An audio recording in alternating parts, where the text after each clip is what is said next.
Bapak Ibu, kita sama-sama nyatakan kerinduan hati ke Tuhan.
Mari kita sama-sama sembah Dia.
Kita sekali katakan kerinduan hati kita di hadapan-Nya.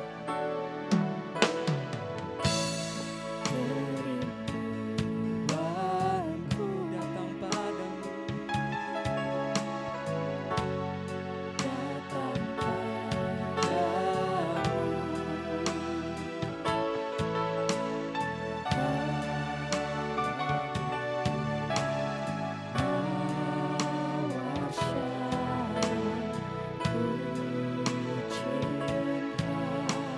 sahabat kami Bapa.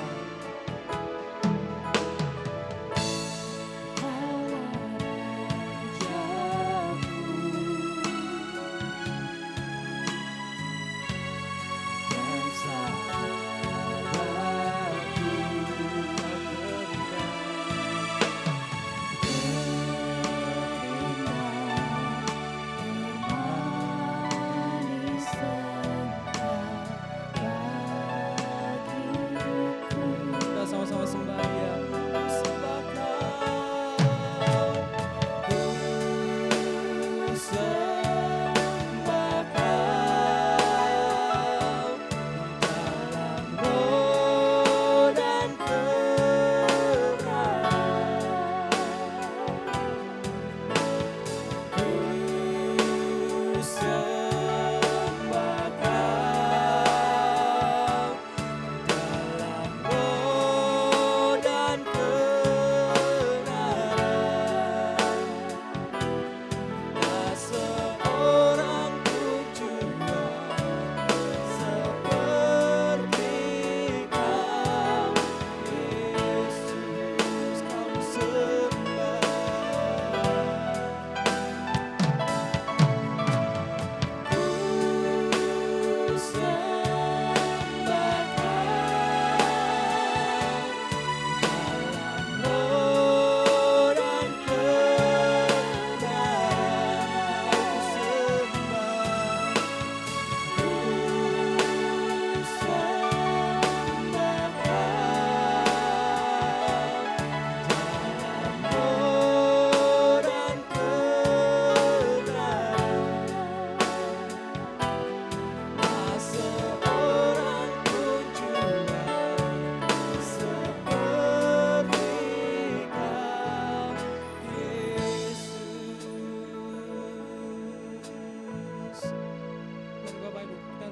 menyembah Dia di dalam roh dan kebenaran, karena hanya Dia yang layak untuk kita sembah di sore hari ini Bapak Ibu.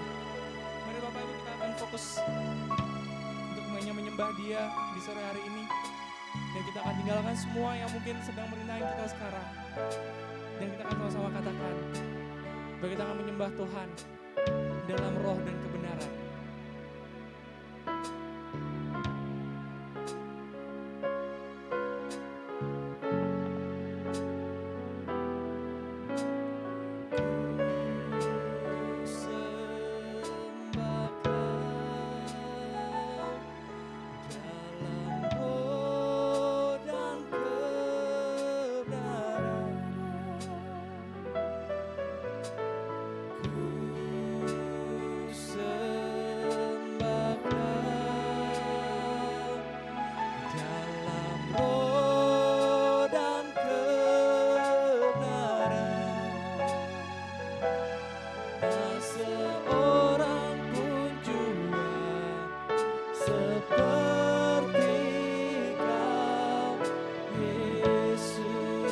Bisa saya katakan, ku sembah Engkau.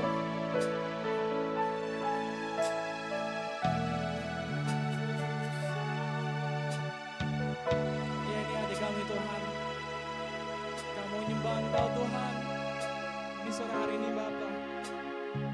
Kami tahu bahwa hanya Engkau saja Bapa yang patut untuk kami sembah. Hanya Engkau Raja kami, hanya Engkau Tuhan kami. Berani kami Tuhan, kami mau serahkan diri kami sekali lagi Tuhan, karena hanya Engkau, tiada lain Tuhan selain nama Yesus. Seperti Kau Yesus, kami Bapak kita sama-sama nyatakan, ku sembah Kau.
Tuhan.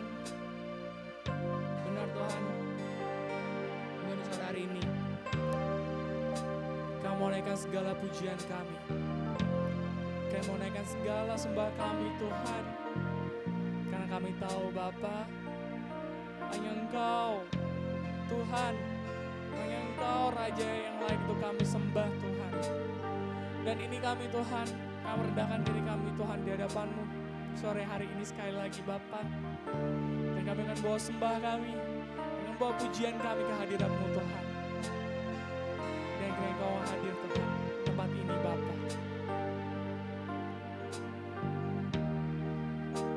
Segala puji, segala hormat, segenap hatiku menyembah-Mu. Terimalah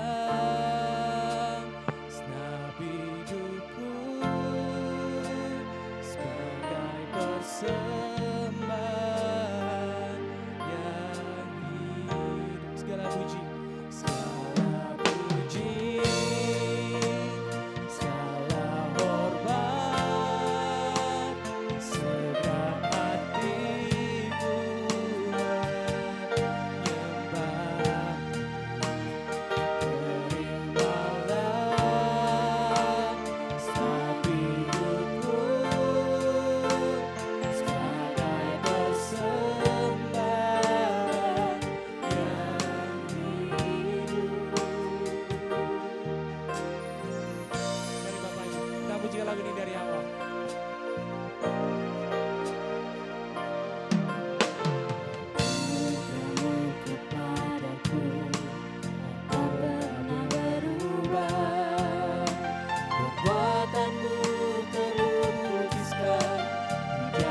Ibu, segala puji.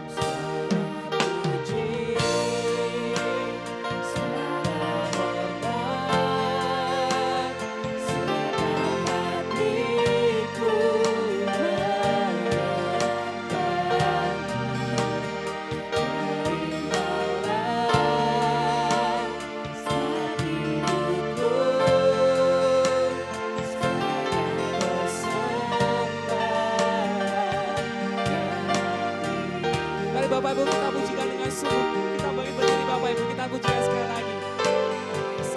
Mari bangkit berdiri semuanya.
Tuhan kita Bapak Ibu.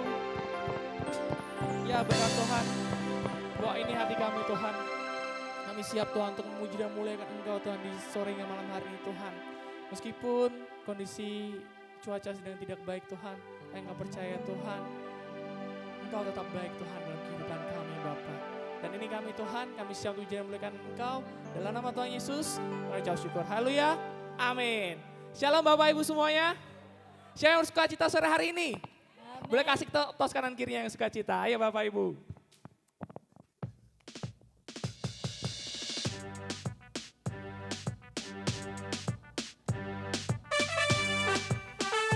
Mari Bapak Ibu boleh tepuk tangan. Kita katakan. Kasih yang begitu besar, lebih kuat dari dosa. Kasih yang menemukanku, selamatkan dan pulihkanku. Ku naikkan syukurku, ku naikkan syukurku, ku tak akan berhenti memuji, meninggikan namamu selalu, menari, memuliakanmu, dibebaskan, dibangkitkan hidup yang kami dan kini hanya untukmu. Yang suka cita boleh tepuk tangan lebih keras lagi Bapak Ibu. Kita katakan sekali lagi. Kasih yang begitu besar, lebih kuat dari dosa. Kasih yang menemukanku, selamatkan dan pulihkanku. Ku naikkan syukurku, ku naikkan syukurku, ku tak akan berhenti memuji, meninggikan namamu selalu, menari, memuliakanmu, dibebaskan, dibangkitkan hidup yang kami dan kini hanya. Ku tak akan berhenti, ku akan berhenti memuji, meninggikan namamu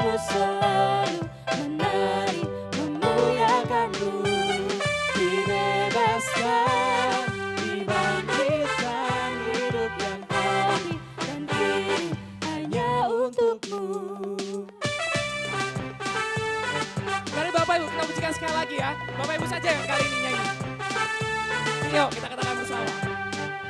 Kasih. Lebih keras lagi Bapak Ibu. Ya benar.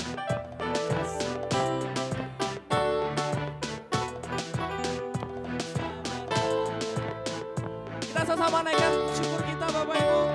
Ku naikkan syukurku, ku tak akan berhenti memuji, meninggikan namamu selalu, menari, memuliakanmu, dibebaskan, dibangkitkan, hidupkan kami dan kini hanya tak akan berhenti, tak akan berhenti memuji, meninggikan namamu selalu, menari, memuliakanmu, dibebaskan, dibangkitkan, hidupkan kami dan kini hanya hidup yang kami, hidup yang kami dan kini hanya untuk hidup yang kami, dan kini hanya untukmu. Kasih tangan buat Tuhan kita Bapak Ibu. Haleluya. Siapa yang mau lebih lagi sukacita sore hari ini? Ayo Bapak Ibu kita akan pujikan satu lagu lagi yang lebih semangat. Yang semangat boleh katakan haleluya. Ayo Bapak Ibu.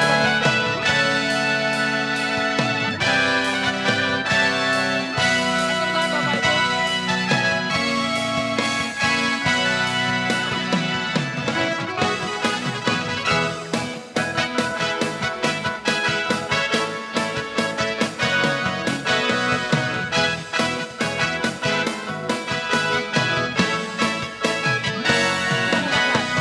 Segala puji syukur hanya bagimu Tuhan, sebab Kau yang layak dipuja.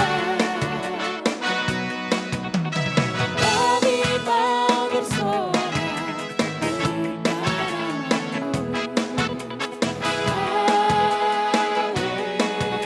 sekali lagi, segala puji syukur Bapak Ibu.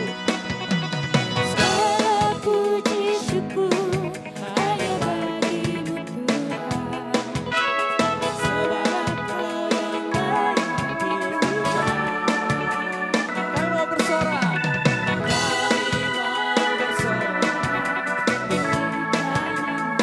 katakan dengan keras Bapak Ibu. Soraklah haleluya. Soraklah haleluya. Soraklah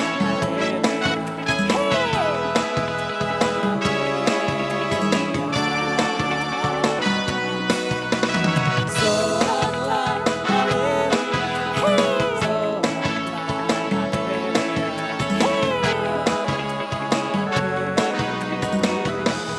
Sepertinya belum ada semangat Bapak Ibu. Yuk, yang tadi bagian ref kelihatannya biar lebih semangat. Ini misal sebelah kiri, waktu tadi bilang soraklah halel, yang sebelah kanan boleh jawab ya. Hei gitu ya, biar semangat ya. Sebelah kiri nyanyi soraklah haleluya, sebelah kanan nimpalin ya. Oke, siap ya, kita coba ya Bapak Ibu ya. Yuk kita coba sekali lagi yuk.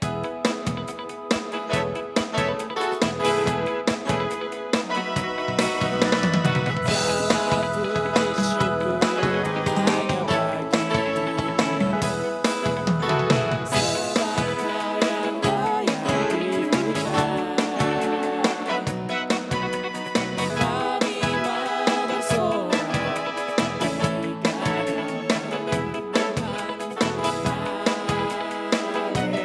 siap-siap Bapak Ibu ya.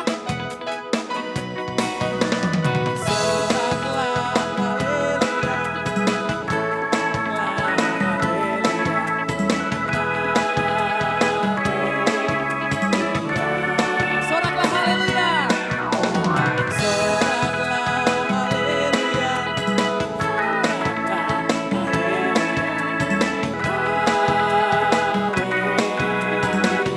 Belum semangat sekali lagi Bapak Ibu.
bersorak-sorak, akan bersorak-sorak. Hei, bersyukurlah kepada Tuhan, sebab Dia baik, bahwasanya untuk selamanya kasih setianya. Bersyukurlah kepada Tuhan, sebab Dia baik, bahwasanya untuk selamanya kasih setianya.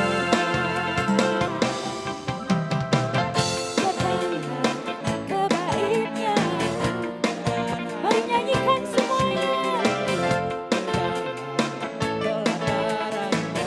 dengan hati apa? Dengan hati bersuka, rasakan dan lihatlah betapa baiknya Tuhan bagi yang berlindung padanya. Akan bersorak-sorak, siap-siap katakan. akan bersorak-sorak. Hei, bersyukurlah kepada Tuhan, sebab Dia baik, bahwasanya untuk selamanya kasih setianya. Bersyukurlah kepada Tuhan, sebab Dia baik, bahwasanya untuk selamanya kasih setianya. Sama-sama lambaikan, bersyukurlah, semuanya melambaikan sebab Dia baik, bahwasanya untuk selamanya kasih setianya. Bersyukurlah kepada Tuhan, sebab Dia baik, bahwasanya untuk selamanya kasih setianya. Bahwasanya untuk selamanya, bahwasanya untuk selamanya, bahwasanya untuk selamanya kasih setianya. Sama-sama katakan, bersyukurlah. Amin. Berikan sorak-sorai kemuliaan bagi nama Tuhan. Silakan duduk. Puji Tuhan, walaupun dingin-dingin ya, tadi saya di sini kehujanan. Saya geder gini, sungguhan saking dinginnya, saya sudah montoran geder tangannya. Tapi puji Tuhan di sini kita bisa agak hangat karena kita gerak terus dari tadi. Saya lihat semuanya puji Tuhan semangat, haleluya. Jemaat Betani memang nomor 1, beri tepuk tangan dong. Jemaat kita nomor 1 memang. Ini tante-tantenya luar biasa, selalu semangat. Mari jangan pernah kita lupakan kasih setia Tuhan dalam kehidupan kita. Sebab jika kita ada di tempat ini hingga sampai saat ini, itu adalah bukti kasih penyertaan Tuhan yang tetap sempurna dalam kehidupan kita. Kita mungkin melewati namanya bukit, gunung, tapi juga kita mungkin mengalami yang namanya jurang, yaitu memang namanya kehidupan. Setiap orang mengalami hal tersebut. Tapi percayalah, meskipun kita melalui lembah maut dikatakan, jika ada Tuhan beserta kita, maka kita akan tetap tenang.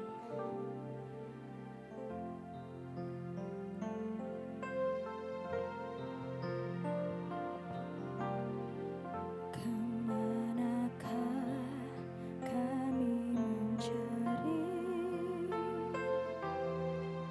kasih sejati? Kemanakah kami berseru saat badai datang menderu? Yang kami tahu hanya Kau yang mampu pulihkan segala sesuatu. Kami perlukan keajaiban-Mu, kami butuhkan sentuhan tangan-Mu. Kami tak dapat jalan sendiri, kami perlu Kau Tuhan.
Mari sama-sama naikkan lagu ini. Nyatakan bahwa kita tidak bisa hidup tanpa-Mu Bapa. Dan sendiri Kami perlu Kau Tuhan. Kami perlukan keajaiban-Mu. Kami butuhkan sentuhan tangan-Mu. Kami terdapat jalan sendiri. Kami perlu Kau Tuhan. Sekali lagi saya undang jemaat untuk bangkit berdiri, tetap dalam hadirat Tuhan. Mari sama-sama kita meminta Tuhan untuk selalu menyertai kehidupan kita. Mari sama-sama kita naikkan. Kami perlukan.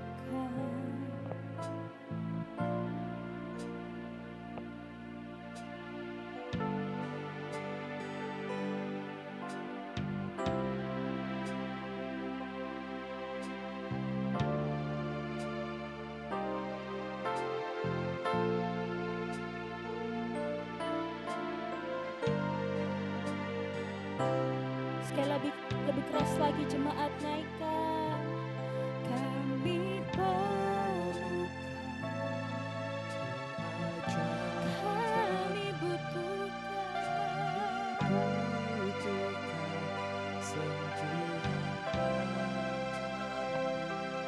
Kami terdapat jalan sendiri.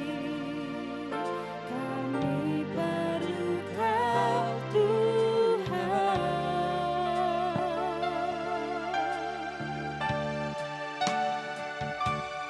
Kami perlukan keajaiban-Mu. Saya undang hambanya untuk maju ke depan.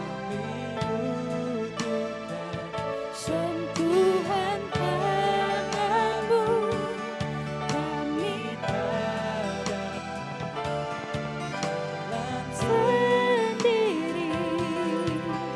Kami perlu Kau Tuhan. Kami perlu Kau Tuhan. Kami perlu Kau Tuhan.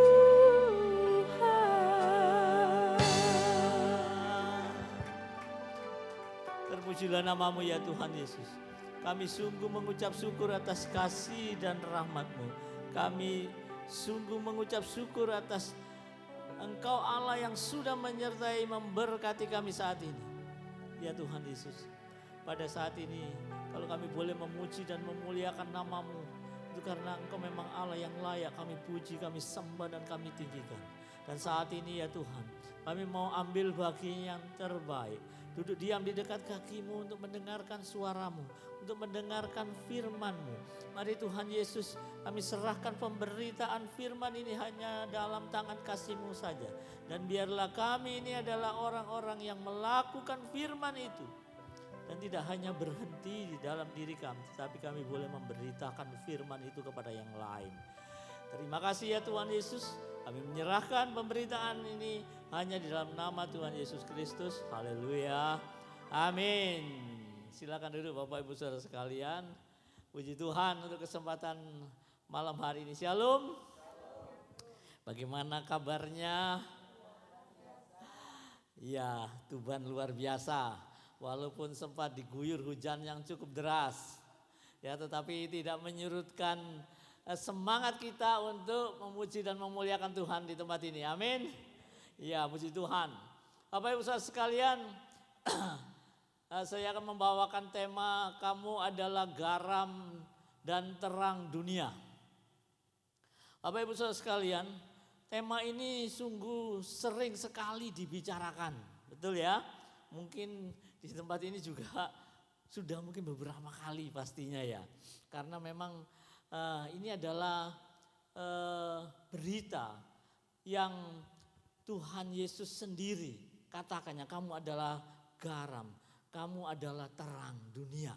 Nah, Bapak Ibu Saudara sekalian, masalahnya, kita ini sekarang ini hidup di dunia ini, betul ya? Dunia ini bukan baik-baik saja. Ya, Indonesia juga bukan sedang baik-baik saja. Betul ya? Masih begitu banyak di luar sana itu yang sedang tidak baik. Ya, mungkin kalau kita di tempat ini sedang baik-baik saja ya, senyum ya, mungkin sukacita, terus ada kasih yang saling kita bisa berikan ya.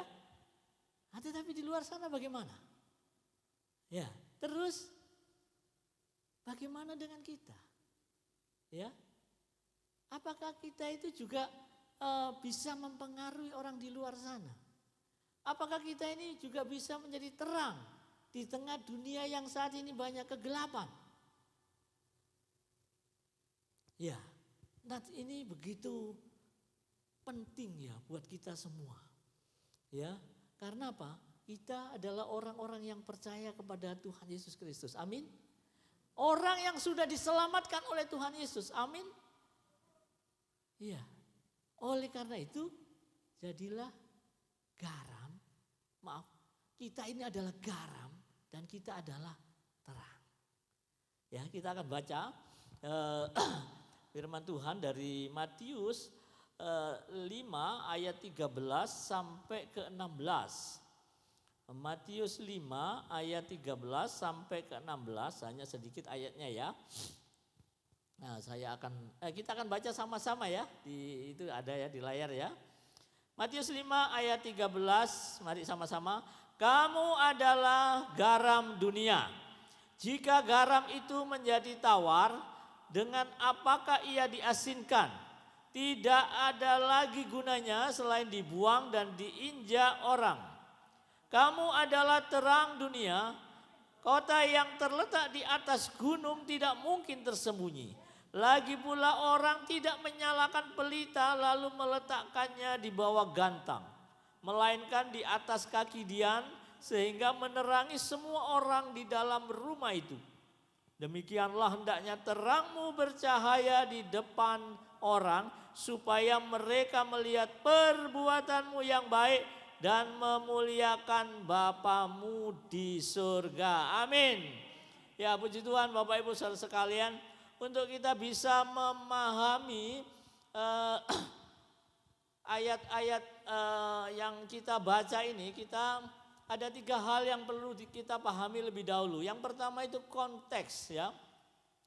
Nah, pembahasan tentang garam dan terang dunia ini itu ada di hanya ada di Matius 5 ini, Matius 5. Nah, kita ketahui bahwa Matius 5 sampai 7 itu adalah seri khotbah Tuhan Yesus di bukit. Ya, khotbah di bukit. Nah, khotbah di bukit ini pasal 5 sampai yang ke-7 ini memang ini ditujukan oleh orang-orang yang sudah percaya kepada Tuhan Yesus Kristus. Maka nah ini nanti ya, kalau pertama ini ucapan bahagia dan sebagainya ya. Nah, konteksnya pada mulai dari ayat yang ke-10 sampai ayat yang ke-12, di sana Tuhan Yesus sedang berbicara tentang penganiayaan. Bagaimana penganiayaan, bagaimana orang yang dicela, bagaimana orang yang difitnah. Ya, terus muncul kamu adalah garam. Kamu adalah terang. Ya, ini konteksnya ya. Nah, selanjutnya ini juga muncul tepat sebelum Tuhan itu membandingkan kesalehan kita dengan kesalehan orang Farisi di ayat yang ke-20. Ya, jika hidup keagamaanmu tidak lebih benar daripada hidup keagamaan ahli-ahli Taurat dan orang Farisi, ya sesungguhnya kamu tidak akan masuk dalam kerajaan surga. Wow. Bapak Ibu Saudara sekalian, di dalam kehidupan ini tentunya kita itu pasti sering juga diperbandingkan. Ya, diperbandingkan dengan agama-agama lain, ya dibandingkan dengan kepercayaan lain dan sebagainya. Ya, orang-orang Kristen itu dikenal baik, betul ya? Karena apa? Karena sudah percaya dan sudah diperlengkapi oleh Allah untuk setiap perbuatan baik. Amin. Ya. Nah, tetapi di lapangan bagaimana? Ya, kadang kita itu diperbandingkan dengan orang Konfusius, ya. Dia itu sampai pertapa dan sebagainya gitu ya. Nah, orang Buddha, mereka lebih kalem, baik dan sebagainya. Kalau dibandingkan dengan orang-orang Kristen yang lain, orang Kristen kok kadang-kadang hidupnya ada yang berantakan. Ada yang suka marah-marah. Ada yang di sana ada korupsi, namanya Yohanes, namanya Petrus, namanya dan sebagainya. Wah, bagaimana itu bisa menjadi kesaksian? Kalau melihat orang-orang di sana, itu mereka kok baik ya, mereka kok banyak senyum ya dan sebagainya. Wow, Bapak Ibu Saudara sekalian, orang Kristen itu sebenarnya harus lebih baik daripada mereka semua. Karena apa? Kalau orang-orang di luar sana, mereka berbuat baik supaya untuk bisa masuk surga. Kalau kita ini orang yang percaya itu, ya hidupnya itu karena kita adalah sudah warga kerajaan surga. Sehingga kita berbuat baik. Kita mengucap syukur karena sudah menjadi warga kerajaan Allah, kita tunjukkan perbuatan baik kita. Dan perbuatan baik itu seperti yang saya katakan tadi di Efesus 2 ayat yang 10 sudah diperlengkapi oleh Allah. Dan bahkan kita itu sudah dipilih oleh Allah sebelum dunia dijadikan. Dan kita untuk berbuat baik di tengah dunia ini. Artinya apa? Kita menjadi saksi-saksinya. Kita jadi garamnya, kita terangnya. Ya. Kita adalah garamnya, kita adalah terangnya Tuhan. Itu yang pertama, itu konteksnya. Nah, sekarang relevansinya. Nah, gambaran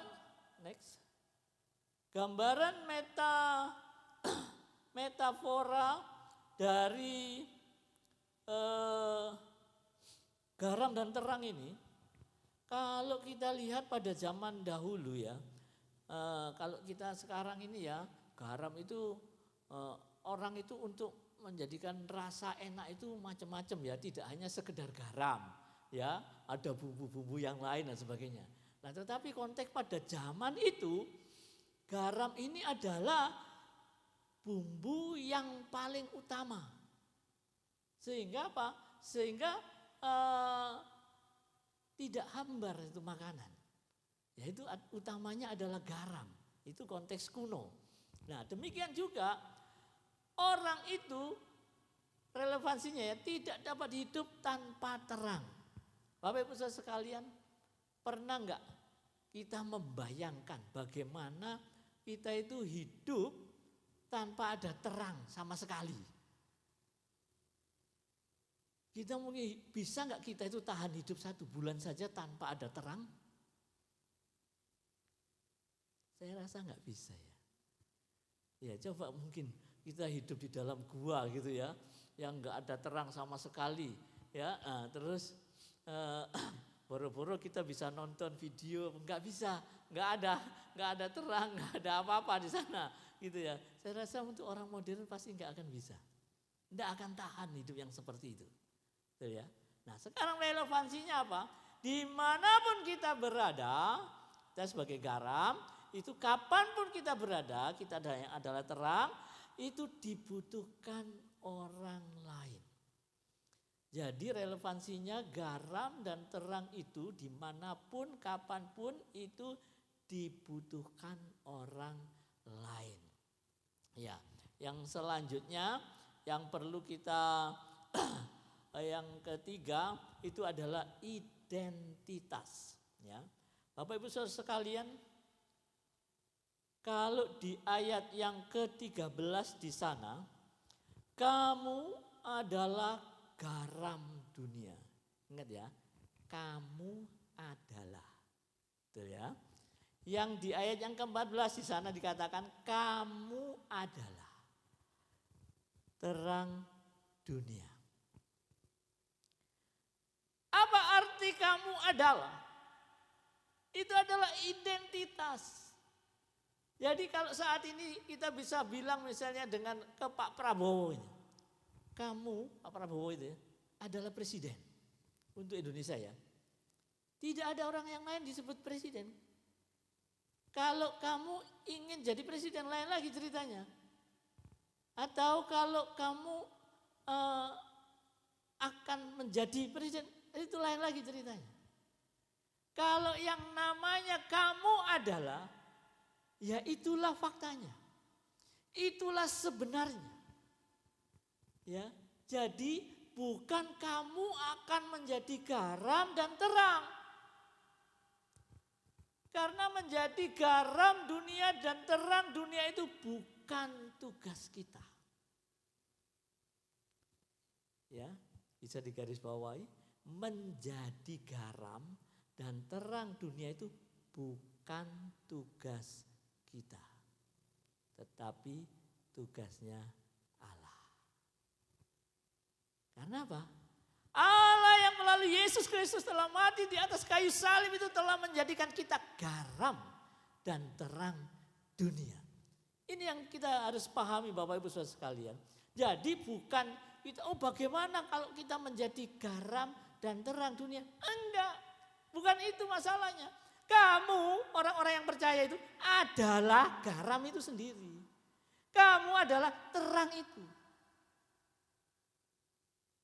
Ini akan sangat berbeda kalau kita, bagaimana kita menjadi garam? Enggak begitu. Tetapi saudara dan saya, orang yang sudah percaya oleh Tuhan Yesus itu sudah dijadikan garam. Sudah dijadikan terang oleh Allah. Melalui kematian Yesus Kristus di atas kayu salib. Sehingga apa? Kita hidup di dunia ini untuk menggarami, untuk menerangi dunia yang bobrok ini. Itulah identitas kita. Orang yang percaya adalah garam, adalah terang. Jadi berperanlah seperti identitasnya. Sebagai anak Allah, tingkah laku kita mirip dengan Bapa kita di surga. Amin. Ya, dari sini kita jadi paham ya Bapak Ibu Saudara sekalian ya. Ya, kalau kita ini adalah garam. Ya. Bukan menjadi seperti garam, tapi kita adalah garam, kita adalah terang. Ya. Allah telah memindahkan kita dari kuasa kegelapan menjadi kuasa terang. Allah telah mengubahkan kita yang dulunya tidak punya rasa menjadi punya arti. Tugas kita bertingkah laku seperti garam yang mengasinkan yang lain. Kita berperilaku seperti terang yang menerangi yang lain. Jadi berperanlah seperti identitas kita. Amin. Ya, kita mau mulai sekarang. Next. Kita akan bahas satu persatu ya. Metafora tentang garam dunia. Ya, ayat 13, kamu adalah garam dunia. Fungsi garam itu ada banyak Bapak Ibu Saudara sekalian. Ya, mungkin ibu-ibu yang paling banyak tahu ya. Ini garam ya. Itu fungsinya apa Bapak Ibu Saudara sekalian? Menyedapkan, memberi rasa, mengawetkan, itu ikan asin ya, yang asin-asin gitu ya. Terus mengobati, banyak fungsinya ya. Dulu ya Bapak Ibu Saudara sekalian, bapak saya itu kan mantri ya. Kalau saya itu kaki saya itu ada bernanah itu ya. Bernanah itu dulu itu dikuret ya, dikorek-korek dikeluarkan sakit itu pasti ya. Nah, begitu terakhirnya itu ditempeli garam, plek gitu ya. Banyak garam, diisi garam, ditutup. Nah, sudah itu. Itu ya rasanya perih tapi ya sembuh. Ya. Nah, Bapak Ibu saudara sekalian, eh, dalam perjanjian lama, ini keliru ini PB. Perjanjian lama itu garam itu juga ada memiliki hubungan dengan ketuhanan di dalam agama. Garam memiliki simbol kemurnian, keberanian ya yang dipakai di dalam hal penyembahan. Ya, kalau di dalam imamat juga korban sajian itu harus kau bubui garam. Ya, korban sajian itu dibubui garam tujuannya apa? Supaya awet. Ya, enggak busuk. Ya, itu untuk dipersembahkan. Nah, di Yeskiel orang Yahudi itu juga begitu mengolesi bayi yang baru lahir itu dengan garam, terus ditutupi lampin gitu ya. Nah, itu tujuannya untuk menjaga kesehatan. Nah, di dalam perjanjian baru secara umum itu ada dua fungsinya. Ya, yang pertama mengasinkan atau memberi rasa, yang kedua mengawetkan makanan, ya seperti yang Bapak Ibu sekalian tadi ya, itu seperti ikan ya, ikan asin ya. Nah, banyak sekali yang garam ini membuat jadi awet. Nah, Tuhan Yesus mengatakan kepada kita bahwa kamu adalah garam dunia. Apa artinya ini? Tuhan Yesus memikirkan dunia ini seperti keadaan yang sedang membusuk. Sehingga apa? Perlu diawetkan oleh orang-orang Kristen. Dunia yang hambar ini memerlukan orang Kristen hadir di sana untuk memberikan rasa. Coba Bapak Ibu Saudara bayangkan. Seandainya di dunia ini enggak ada orang Kristen, orang yang percaya itu. Kira-kira bagaimana keadaannya? Bagaimana kira-kira keadaan dunia ini tanpa orang Kristen? Akan membusuk. Tambah lama tambah busuk. Ya, karena apa? Tidak adanya garam. Akan hambar. Nah, itulah perlunya kita ini sebagai garam ini ya. Yang adalah garam ini untuk mencegah pembusukan itu lebih lagi. Ya, itu kita dunia ini akan diawetkan oleh orang-orang percaya ini. Dunia yang hambar ini akan ada rasanya kalau ada orang-orang percaya. Saudara dan saya di tengah-tengah dunia ini. Amin. Itu maknanya garam dan terang. Bapak Ibu Saudara sekalian, yang di ayat yang ke-13 ini, di sana dikatakan kamu adalah garam dunia. Jika garam itu menjadi tawar dengan apakah ia diasinkan? Tidak ada lagi gunanya selain dibuang dan diinjak orang. Bapak Ibu Saudara sekalian, kita tahu semua ya bagaimana garam itu terjadinya atau prosesnya. Tahu ya? Di sini ada petani garam di sekitar sini? Ada ya, banyak ya. Mulai dari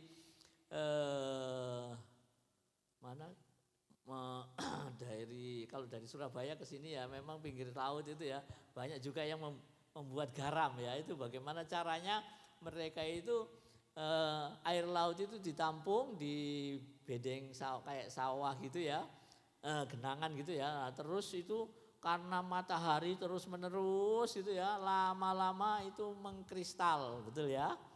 Nah, begitu itu pada saatnya dipanen. Nah, dipanen itu nah terus dikumpulin, nah itu jadi garam. Ya, garam kerosok kalau di sini bilangnya ya mungkin ya, garam kerosok itu ya. Nah, itu benar-benar memang asli garam. Ya, baru kemudian ada yang dulu orang-orang membuat itu langsung dibuat telur asin. Nah, itu pakai garam kerosok ya, karena kalau garam yang halus itu lebih mahal mungkin ya. Nah, ada juga yang garam ini diproses dijadikan butiran-butiran yang lebih kecil. Terus lagi ditambahi yodium dan sebagainya ya. Kalau makanya ada tulisannya garam beryodium dan sebagainya. Nah, Bapak Ibu Saudara sekalian, kalau kita melihat proses garam yang seperti itu, bagaimana kita mengerti ayat yang ke-13 ini? Jika garam itu menjadi tawar, dengan apakah diasinkan? Kita pasti tidak mengerti. Ya, mosok garam itu enggak asin? Ya kalau enggak asin itu mungkin ya garam itu terkena air terus menerus, nah hilang sudah. Nah ini kok bisa yang tidak asin itu terus dibuang, diinjak-injak orang. Makanya saat ini kita perlu yang memahami konteks zaman saat itu, konteks kuno istilahnya. Bapak Ibu Saudara sekalian, konteks kuno orang Yahudi saat itu, kalau mereka itu membutuhkan garam, dia itu pergi ke Laut Mati. Ya, dia ambil batu-batuan di sana, yang mana batu-batu itu mengandung banyak mineral ya, ya termasuk garam. Nah, batu-batu itu menjadi mengeras seperti itu karena dia terpapar dengan air laut. Nah, begitu diambil bawa pulang, nah mereka masak. Ya, kalau masak itu batu tadi itu diikat pakai tali. Jadi kalau pada saat masak, kalau masih hambar, diceluplah itu batu tadi itu, celup. Nah, kalau sudah enggak hambar ya sudah selesai. Terus nanti dipakai lagi, berikutnya dipakai lagi, berikutnya. Lah lama-lama batu ini tadi kandungan garamnya habis. Jadi tinggal batu asli. Nah ini garam yang hambar dibuang. Dibuang artinya bisa diinjak-injak orang. Karena apa? Tidak ada gunanya lagi. Tadi kan gunanya untuk mengawetkan, gunanya untuk mengasinkan atau memberi rasa, itu sudah hambar dan dibuang. Ya, saya rasa paham ya Bapak Ibu Saudara sekalian ya. Karena kalau kita melihat garam yang saat ini, garam modern istilahnya, itu kita tentu tidak akan mengerti garam yang hambar. Mana ada garam yang hambar. Nah, arti dari tawar di sini, hambar di sini itu dalam bahasa Yunaninya moraino. Nah, diartikan itu menjadi bodoh. Garam itu penting, yang dipentingkan itu rasanya atau khasiatnya.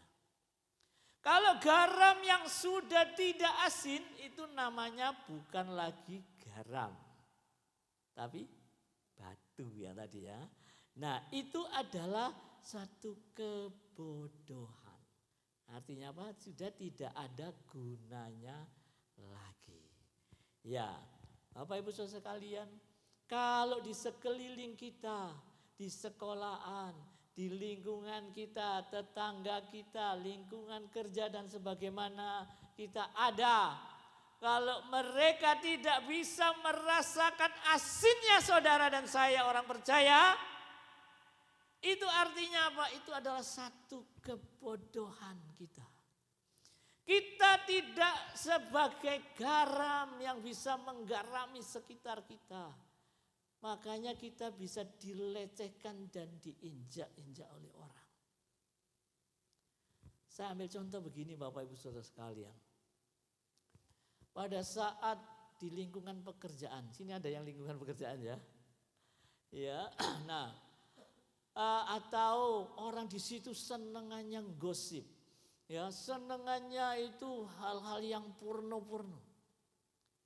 Pada saat di sana ada garam, ada orang yang percaya. Dan kita itu akan membawa pengaruh di sana dampak. Sehingga orang-orang di sekitar situ, wah kalau ada si A ini ya, wah jangan ngomong yang ini ya, jangan ngomong yang saru-saru.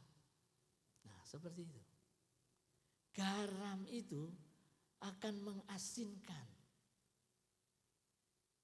Beda ceritanya kalau kita yang adalah garam itu juga jadi ikut-ikutan. Maka kita juga akan dilecehkan oleh orang apa podoai. Ya. iku wong Kristen, omongane, wah porno-porno dan sebagainya.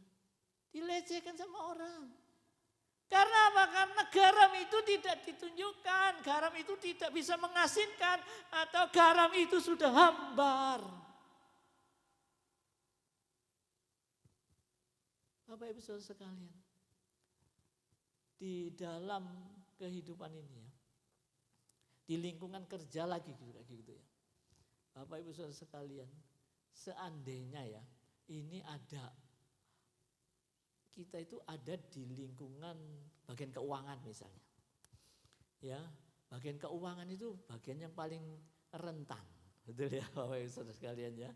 Ya, apalagi sebagai bendahara atau sebagai kasir atau sebagai ya yang urusan keuangan lah.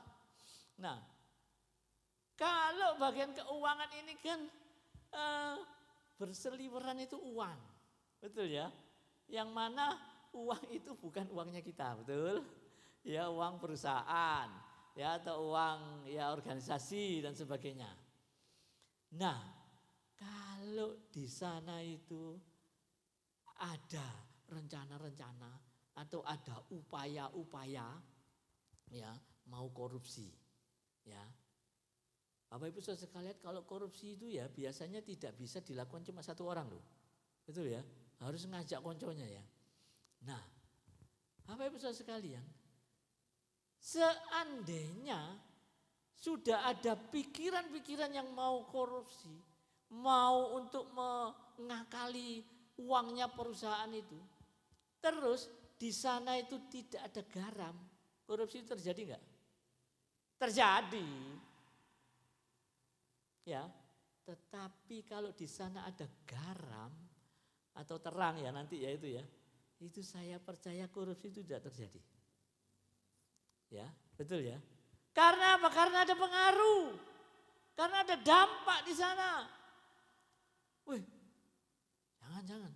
Nanti kita jangan korupsi, nanti ketahuan sama si itu, nanti dia nanti ngelaporin ke atasan dan sebagainya. Itu artinya garam Bapak Ibu Saudara sekalian. Nah, kalau sampai kita itu tidak bisa dirasakan oleh tetangga, tidak bisa dirasakan oleh lingkungan kerja, lingkungan di sekolah dan sebagainya, kita menjadi hambar dan dilecehkan oleh orang. Itu yang pertama, garam. Nah, tentang metafora terang dunia, next. Di sana dikatakan kamu adalah terang dunia, ayat 14. Kota yang terletak di atas gunung tidak mungkin tersembunyi. Lagi pula orang tidak menyalakan pelita lalu meletakkannya di bawah kantong. Nah, ini yang seperti kota yang di atas bukit yang pada malam hari menyala lampunya pasti ketahuan terangnya, betul ya? Bapak Ibu Saudara sekalian, di saat saya masih kecil ya, saya kan tinggalnya di desa. Nah, di desa saya itu kebetulan itu adanya posisinya agak bawah.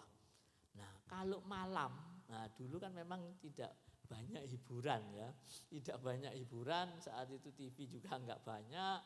Nah, itu kadang main di luar ya. Nah, kalau main di luar itu ngelihat ke arah sebelah kanan, itu di sana itu ada gunung yang gelap ya karena malam. Nah, tetapi di sana ada banyak lampu-lampu. Ya, lampu-lampu gitu, lampu-lampunya banyak terus bentuknya itu seperti L gini. Nah, gitu ya. Nah, ternyata itu di sana namanya teretes. Ya. Nah, kalau malam dan lampunya pada menyala semua itu kelihatan dari tempat saya. Nah, sama seperti orang yang di Malang ini. Orang yang di Malang itu ngelihat kota Batu itu juga demikian. Jadi ada kelap-kelip lampu gitu ya. Nah, ini artinya apa? Kota yang terletak di atas bukit itu pasti terlihat terangnya. Ya. Demikianlah kita. Bapak Ibu Saudara sekalian, kamu adalah terang. Adalah terang ya tadi ya. Semua orang itu akan melihat kita. Semua orang akan melihat kita. Tidak terkecuali. Ya. Karena apa? Ada terang kita. Nah, bagaimana kalau terang ini mulai redup? Nah, kita pasti akan dilecehkan. Kita akan menjadi orang bodoh. Ya, seperti orang bodoh itu seperti apa? Menyalakan pelita ditaruh di bawah gantang. Gantang sudah tahu ya Bapak Ibu sekalian? Saya kalau dulu zaman dulu itu nggak mengerti artinya gantang. Oh, boyo gantang itu. Nah, kalau sekarang itu begitu ada kamus, ada apa itu gampang ngelihatnya ya. Jadi gantang itu seperti alat ya, wadah itu yang biasanya dipakai untuk ukuran biji-bijian. Ya, itu sekitar 8,7 liter. Nah, itu bisa terbuat dari tembikar, ada yang logam, ada yang bambu ya. Bahasa kerennya itu besek itu ya. Kalau di tempat saya itu ada yang modelnya bulat gini yang cekung seperti wadah itu namanya ebor ya tempat saya itu ya. Nah, orang kalau menyalakan pelita terus ditutupi gantang itu, ini orang bodoh. Karena apa? Tidak kelihatan terangnya. Ya, tetapi kalau yang benar itu menyalakan pelita itu di atas kaki dian. Di sini enggak ada gambar kaki dian ya. Kaki dian itu yang seperti gini loh. Yang ada 3, ada 5 gitu ya. Ya, seperti itu ya menorah ya. Nah, seperti itu kaki dian. Ya, ataupun kaki dian itu yang penting itu ada kayu, batang-batang yang 4 gitu ya, terus atasnya itu bentuknya gini, nah itu ditaruhlah pelita di sana. Sehingga apa? Terangnya itu bercahaya menerangi seluruh ruangan ya, seluruh di sini seluruh rumah itu. Nah, Bapak Ibu Saudara sekalian, apa relevansinya? Kalau kita yang adalah terang di atas bukit, tetapi orang lain tidak bisa melihat kita, maka yang terjadi kita adalah mematikan pelita hidup kita. Kita orang yang bertindak bodoh. Seharusnya terang dunia itu bisa dilihat oleh semua orang. Tetapi karena kebodohan kita menutupi terang itu yang harusnya terang itu terpancar bisa dinikmati oleh orang lain. Tetapi kita itu bodoh dan kita tidak menunjukkan terang itu. Ya, saya contohkan lagi soal korupsi tadi itu ya. Bapak Ibu Saudara sekalian, seandainya ini ya. Ya ini yang korupsi ini banyak ya. Saya nanti kalau menyebutkan korupsi di pemerintahan, misalnya di DPR dan sebagainya, semoga enggak ada yang tersinggung ya. Ya, memang di sana itu ada ya rencana-rencana yang dalam tanda kutip busuk ya. Ternyata mau apa? Mau ngerampok Bapak Ibu Saudara sekalian. Ngerampok uangnya rakyat itu. Ya. Nah, kalau yang namanya mau ngerampok itu artinya apa? Itu banyak orang-orang yang terlibat di dalamnya. Ya, mulai dari perencanaan, kebijakan dan sampai nanti itu siapa yang mengeksekusi dan sebagainya. Nah, Bapak Ibu Saudara sekalian, seandainya di sana ada terang yang mungkin namanya Yohanes, yang mungkin namanya Petrus, yang mungkin namanya Paulus, yang mungkin namanya Zebedius dan sebagainya. Itu memancarkan terangnya. Apakah korupsi itu terjadi? Tidak akan Bapak Ibu Saudara sekalian. Karena apa? Baru tahap rencana saja. Itu karena sudah ada terang, maka mereka itu tidak jadi. Ya, apa sih definisi kegelapan? Kegelapan itu adalah ketiadaan cahaya atau ketiadaan terang. Ya. Kenapa korupsi tadi itu bisa terjadi? Karena apa? Semuanya itu hidup dalam kegelapan. Yang walaupun orang-orangnya itu bernama Petrus, bernama Paulus, bernama Yohanes dan sebagainya. Tetapi terangnya itu tidak ada. Terangnya itu ditutupi dengan gantang. Sehingga apa? Semuanya jadi gelap dan korupsi terjadi. Itulah Bapak Ibu Saudara sekalian. Terang itu seperti itu. Wah. Di ayat yang lain di Yohanes 8 ayat 12. Yesus adalah terang yang sesungguhnya. Wah. Kalau Yesus adalah terang. Terus kita bagaimana? Ini di ayat yang ke-14 tadi dikatakan kamu adalah terang dunia. Lah terus gimana antara kita dengan Yesus? Kok sama-sama terang? Sebagai gambarannya Bapak Ibu Saudara sekalian. Jadi kita itu adalah terang dunia. Yang ditulis di Matius 5 ayat 14 dan juga di Yohanes 9 ayat ke-5. Ya, jawabannya ada di Efesus 5 ayat 8. Kita baca ya, Efesus 5 ayat 8. Efesus 5 ayat ke-8. Di sana dikatakan memang dahulu kamu adalah kegelapan, tetapi sekarang kamu adalah terang di dalam Tuhan. Sebab itu hiduplah sebagai anak-anak terang. Kalau bisa digambarkan ya Bapak Ibu Saudara sekalian antara matahari dan bulan. Ya. Matahari dan bulan itu yang punya terang yang asli itu yang mana? Matahari, betul ya? Nah, kalau bulan itu, apakah punya terang? Bulan itu tidak punya terang. Artinya bulan itu bukan sebagai terang, tetapi dia memancarkan, memantulkan, merefleksikan terang itu yang dari matahari itu sehingga dia terang dan terang itu kita bisa menikmati pada saat malam di sana ada bulan yang terang kita bisa melihatnya. Demikian juga dengan kita Bapak Ibu Saudara sekalian, posisi kita. Kalau dikatakan kamu adalah terang dunia, tetapi kita itu bukan Yesus yang adalah terang yang asli, Allah yang terang yang asli. Tetapi kita ini memancarkan terang itu. Terang yang dari mana? Yang terang dari Allah itu sendiri. Kita merefleksikan terang itu sehingga semua orang di sekitar kita bisa merasakan terang itu. Amin.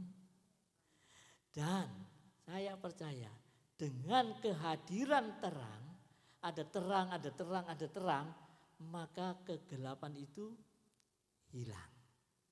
Betul ya? Yang saya contohkan yang korupsi tadi itu.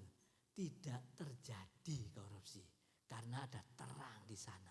Ada anak Tuhan di sana yang memancarkan terangnya yang mana yang terang yang dari Kristus itu sendiri. Tidak jadi. Bapak Ibu Saudara sekalian. Ya. Orang semua itu melihat perbuatan kita. Ya, amin. Ya. Nah, perbuatan yang baik yang kita tunjukkan sebagai anak-anak Allah itu memuliakan Bapa kita di surga. Amin. Yang di ayat yang ke-16, demikianlah hendaknya terangmu bercahaya di depan orang, supaya mereka melihat perbuatanmu yang baik dan memuliakan Bapamu yang di surga. Wow. Kita bisa melihat Bapa di surga itu selama di dunia ini. Yaitu dengan apa? Melihat ada orang-orang percaya yang memancarkan terangnya. Dan itu semua untuk kemuliaan Bapa, bukan kita. Oh itu loh hebat Pak Sony, oh itulah hebat Bu siapa dan sebagainya. Bukan itu. Tetapi apa? Melalui kehidupan kita yang kita tampakkan. Kebenaran yang kita terapkan di dalam kehidupan kita. Bahwa kita adalah orang-orang terang. Yang adalah terang itu yang sudah diterangi oleh Tuhan sendiri. Itu semua menunjukkan bahwa ternyata orang Kristen itu luar biasa ya. Gak mau korupsi. Orang Kristen itu luar biasa ya. Gak mau ngerasani orang. Orang Kristen itu luar biasa ya. Gak mau suka jelek-jelekin orang dan sebagainya. Hidup sebagai terang, hidup sebagai garam yang bisa menggarami. Bapak Ibu Saudara sekalian. Nama Bapa kita yang di surga yang dimuliakan. Melalui perbuatan baik saudara dan saya. Amin. Ya. Nah, kalau kita itu ya, memang saat ini kan tidak bisa melihat Bapa secara langsung. Betul ya? Nah, tapi kita bisa merasakannya. Ya, sama dengan kalau kita lihat itu ya, setrum ya. Setrum itu kita nggak pernah bisa melihat setrum ya. Betul ya? Tapi bisa merasakan. Pada saat apa merasakannya? Lah, pada saat kesetrum ya. Ya Bapak Ibu Saudara sekalian, pinter ya. Ya, saya dulu itu suka pernah iseng waktu saya kecil ya. Ya, kok bisa ya bola lampu ini menyala gitu. Nah, ternyata kan dia dihubungkan ke fitting ya.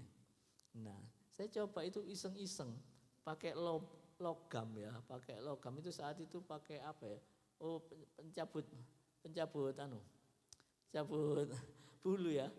Tak tempelin, kesetrum saya beneran. Waduh, langsung kaget saya sendiri gitu ya. Nah, jadi baru tahu bahwa itu ada setrum. Nah, saya baru dinasihati oleh bapak saya, jangan sekali-kali lakukan yang seperti itu, nanti kamu kesetrum. Nah, seperti itu juga. Sama dengan angin. Ya, kita tidak bisa melihat angin, tetapi kita bisa merasakan ada angin. Ya, ada daun-daunan bergoyang. Nah, itu bukti. Demikian juga Bapak Ibu Saudara sekalian, kita tidak bisa melihat Bapa yang di surga, tetapi kita bisa lihat karyanya Bapa terhadap orang-orang percaya.